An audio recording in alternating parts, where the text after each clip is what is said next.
Bismillah. Assalamualaikum warahmatullahi wabarakatuh. Kami mahasiswi STM IK Syekh Zainuddin Nahdlatul Watan Anjani, Prodi Teknik Informatika kelas 2A dari kelompok 4. Pada video kali ini kami akan membahas tentang sistem operasi. Untuk menyelesaikan tugas mata kuliah sistem operasi oleh dosen pengampu Muhammad Nurul Hadi, SKM MPD. Saya Dina Manatin Hasanah akan menjelaskan pengertian sistem operasi.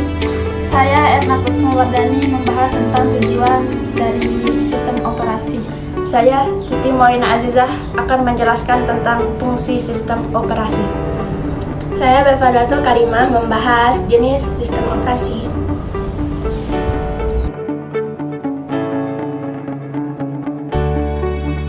Bagian pertama, pendahuluan.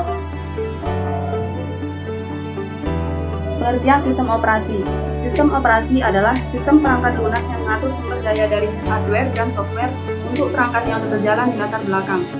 Sistem operasi adalah perangkat lunak terpenting yang berjalan di komputer. Seperti pengertiannya tadi, tanpa sistem operasi kita tidak bisa menjalankan komputer, karena sistem operasi bertindak sebagai interface antara pengguna dan hardware.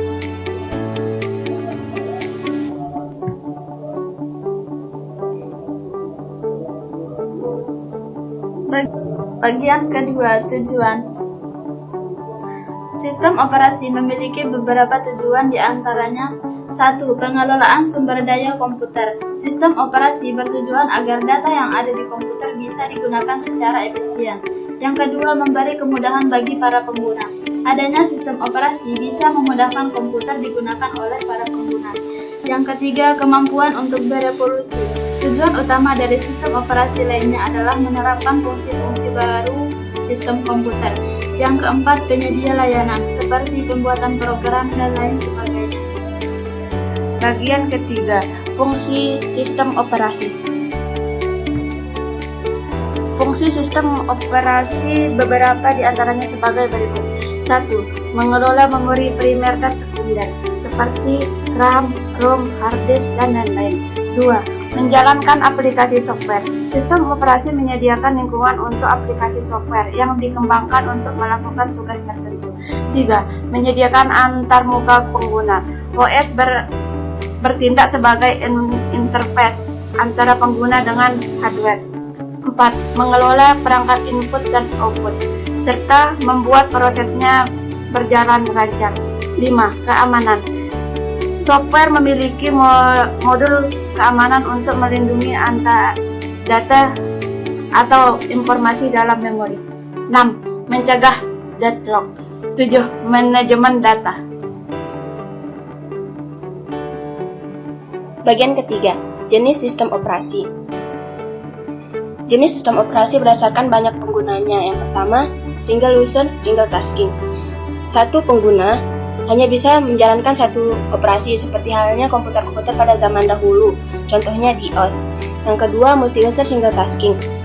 Satu pengguna bisa menggunakan banyak komputer namun hanya bisa menjalankan satu operasi pada satu waktu, contohnya novel network.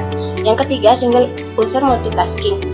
Satu komputer bisa menjalankan banyak program dan dipakai satu pengguna. Yang keempat, multi-user multitasking.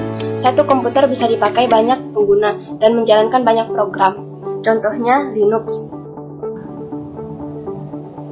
Selanjutnya, jenis sistem operasi berdasarkan hardware-nya. Yang pertama, personal komputer. Sistem operasi yang ditanamkan pada desktop atau laptop. Yang kedua, komputer server yang melayani dari klien, biasanya menggunakan Windows Server.